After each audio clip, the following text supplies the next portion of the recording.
I watched him slam my suitcase shut the second I said I needed a hall pass for my birthday, and the car door slammed behind me before I could finish.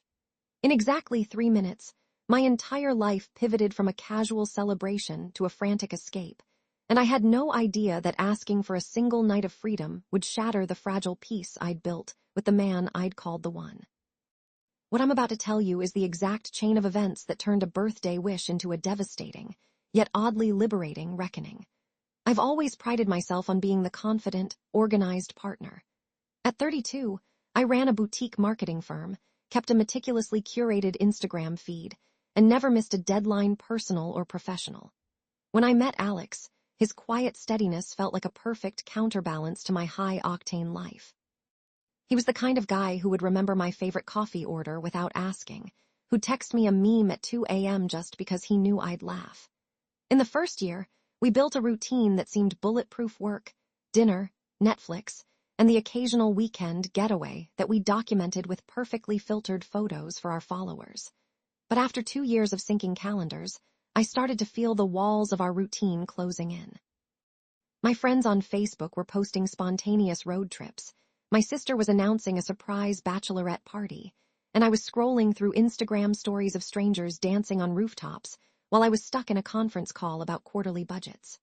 The pressure to keep up, to appear as though I was still living that adventurous life, gnawed at me. I told myself it was just a phase, a mild case of FOMO, a little envy, nothing that could threaten what we had. That's when the idea of a hall pass for my birthday first appeared, whispered into the night over cheap wine and a playlist of 90s pop.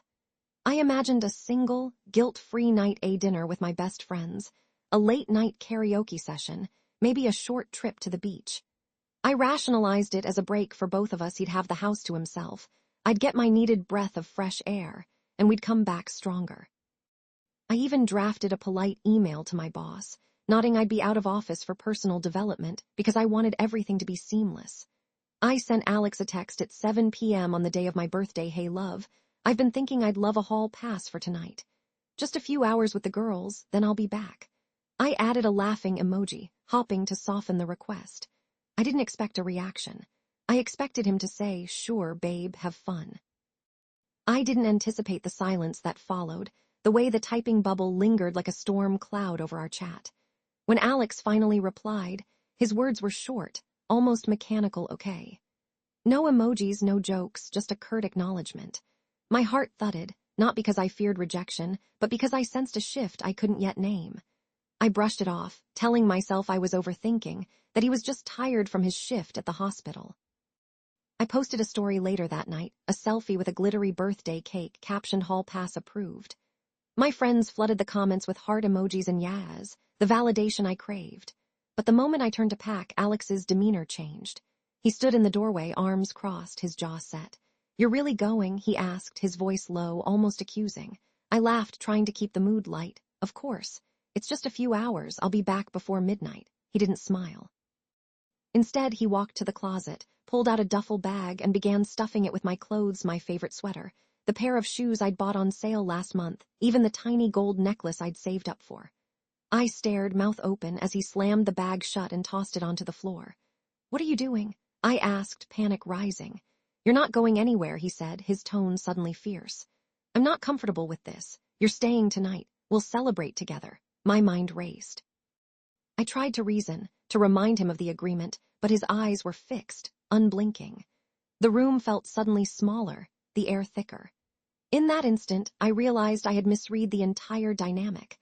I had assumed my request was a harmless favor, a tiny concession, while he saw it as a betrayal, a crack in the foundation we'd built. The power dynamic that had always tilted in my favor, my career, my social media presence, my confidence, was now being challenged. I felt my own agency crumble, replaced by a sudden, terrifying loss of control. I texted my best friend Maya, in a frantic whisper, "He's not letting me go. I'm stuck." Maya's reply was immediate, a string of concerned emojis and a promise to call. I tried to stay calm, to not let my voice shake, but the words stuck in my throat. I could hear the ticking of the clock, each second echoing the growing chasm between us. Maya called an hour later, her voice a lifeline. "Babe, you have to set boundaries. If he's packing your bags, that's not love, that's control." She reminded me of the countless times I'd posted pictures of us looking happy, the way we'd both liked each other's posts, the way he'd always been the supportive, nice guy on my feed. Remember the time you told me you felt like you were the one always giving? He never heard it. He's using this hall pass as an excuse to test you. Her words were a mirror, reflecting a truth I'd been too busy to see. I tried to argue, to explain that I'd only been out for a few hours, that I'd be back before midnight, that I'd still be his wife. He shook his head, his face hardening. I'm not comfortable with you being with other men, he said, the words landing like a gavel. If you want to go, you can stay at a hotel. But you're not leaving my house tonight. The finality of his tone made my stomach drop.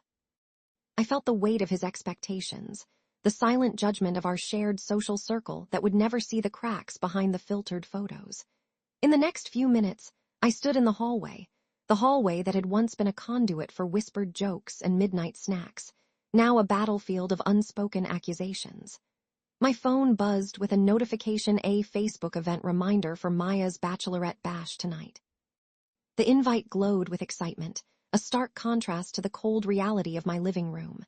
My heart hammered, torn between the desire for freedom and the fear of losing the life I'd built. I made a decision that felt both reckless and inevitable. I grabbed my own duffel bag, one I'd packed for a business trip months ago, filled with spare clothes, a charger, a notebook. I slipped out the back door, the night air hitting my face like a slap. The streetlights flickered, casting long shadows as I walked toward the bus stop. My mind replayed the conversation over and over, each replay adding a new layer of disbelief. I thought about the Instagram post I just made, the likes it would garner, the comments that would praise my independent spirit. I wondered how many of those strangers would ever know the truth behind the caption. The bus arrived, and I climbed aboard, clutching the strap of my bag like a lifeline. As the vehicle lurched forward, I stared out the window at the city lights, feeling the weight of my decision settle like a stone in my chest. I was terrified, but also oddly exhilarated. I had taken an impulsive, desperate step toward reclaiming a piece of myself that had been smothered under the expectations of a relationship that had turned into a cage. When I finally reached Maya's house, the door swung open to a chorus of cheers, balloons, and the smell of cinnamon candles. Maya's eyes widened as she saw my disheveled appearance. What happened? She asked, concern lacing her voice. I told her everything in a rush, my words tumbling over each other. She listened, her face shifting from shock to anger to fierce protectiveness. You deserve better, she said, pulling me into a hug that felt like a lifeline. He's trying to control you, and you're not a prisoner. You're a queen, and you deserve a kingdom, not a jail. The night unfolded in a blur of laughter, dancing, and tears. I sang karaoke with strangers, my voice cracking on the high notes, but each note felt like a small rebellion against the narrative Alex had tried to impose. I posted a story, no filters this time, just a selfie with a messy bun, a half smile, and the caption, finding my voice tonight. Hall pass, new beginnings. The likes rolled in, but more importantly, the comments were filled with support. You go, girl. Never settle, you're brave. When I finally returned home in the early hours, the house was silent. Alex lay on the couch, eyes red from lack of sleep, a half-finished cup of coffee cooling beside him. He didn't look up as I entered. The silence between us was thick, each breath a reminder of the night's emotional whiplash. I set my bag down, feeling the weight of the night's events settle into the floorboards. He finally spoke, his voice hoarse. I thought I was protecting us. He stared at the coffee as if the words were too heavy to be spoken aloud. I didn't want you to be hurt. I felt a pang of sympathy, but also a surge of anger. You didn't ask me if I wanted protection. I replied, my voice shaking. You decided for me. The conversation that followed was a chaotic dance of blame, apology, and revelation. He confessed that he'd been insecure ever since we moved in together, that the constant stream of perfect couples on Instagram made him feel inadequate. He'd read an article about hall passes and thought it was a test, a way to see if I'd stay loyal. He never imagined I'd actually want to go. He'd packed my bags because he thought if I left, I'd stay away forever. He'd never considered that his fear could become a weapon. I listened, the pieces of the puzzle clicking into place. The social validation dynamics that had always buoyed my confidence now seemed like a double-edged sword. My friends' enthusiastic comments, the likes, the curated perfection, all of it had fed Alex's insecurities, even as it fed my own. We both realized that the relationship we'd built was built on a fragile foundation of external approval rather than internal trust. In that moment, I felt a strange sense of justice. The karma that had seemed to be a looming threat turned into a mirror reflecting our own flaws. Alex's controlling behavior had been exposed, and my own tendency to seek validation through likes and comments was also laid bare. It was devastating, yet oddly liberating. The night's emotional whiplash left me reeling, but it also gave me clarity. We decided to take a break, not a breakup. We needed space to untangle the web of expectations we'd woven around each other. I stayed at a friend's couch for a few days, using the time to reflect on my own patterns. I deleted the hall pass post, replacing it with a more honest caption learning to set boundaries, even when love feels like a cage. The response was a mixture of support and confusion, but it sparked conversations about consent, autonomy, and the hidden power dynamics in relationships. Over the next week, I noticed how my social media feed shifted. Friends began sharing articles about emotional abuse, about the importance of consent in relationships, and about the subtle ways control can manifest. My inbox filled with messages from strangers who'd seen my story and thanked me for speaking up. I realized that my personal crisis had become a catalyst for a broader dialogue, a ripple effect I never anticipated. Alex, meanwhile, attended a support group for partners dealing with jealousy. He posted a raw, unfiltered video on Instagram, his voice trembling as he admitted, "I thought I was protecting my love, but I was suffocating it." The video went viral, garnering both praise and criticism. Some called him out for his behavior, others applauded his vulnerability. The public scrutiny forced him to confront his own flaws in a way I could never have forced him to do alone. Our paths began to diverge, yet they remained intertwined. We met a few times, each encounter a delicate dance of apology and accountability. The power dynamic reversal was evident where I once held the reins. I now found myself stepping back, allowing Alex to own his growth. He, in turn, began to respect my boundaries, acknowledging that my need for a hall pass wasn't a betrayal but a request for autonomy. Months later, on a crisp autumn evening, I stood on a balcony overlooking the city, a glass of red wine in hand, and reflected on the chaotic birthday that had altered everything. I thought about the moment I'd asked for a hall pass, the frantic packing, the bus ride, the karaoke, the social media storm, and the eventual, painful but necessary separation of our expectations.